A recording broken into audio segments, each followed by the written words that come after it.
Мына таппадыңбы? Кандай Бакбеке? Не кылганың? Не кылдым? Не кылганың? Не кылдым? Не жана акция боюнча бир клиент купон алып тур дагы, ал купонду эмне үчүн алып аласың? Бакбеке, ал өзү ишенбейт экен. Ал не то что акцияга, ал Кудайга ишенбеген адам экен. Не Бакбеке, бөлүшөбүз, если что, эмне болду атасыз? Жана фит менен бир эже келди. Эмне жиндисиңби? Жарымын 92 коюп, жарымын 95 коюп. Ал прикол, байке, ал өзү шородо иштеген эже экен. Мен дагы аралаш кылдым. Байке, пожалуйста, отдельно кассадан өткөрдүм, эмне болду? Мына ошол кассада биздин жыбара иштейт го. Эмне күндө ага тийишесиң?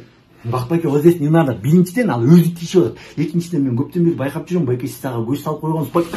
Байке, я не стена, я подвинусь. Бактылуу болгула, чогуу болгула, быжырап балалуу болгула, жабыштын бирөөнүн койнуна макул болуп оюна. Эмне деп атасың? Кигас. Анан эмне? Менин артыман эмне үчүн жаман сүйлөп атасың, я? Анысы бар. Аны мойнума алам.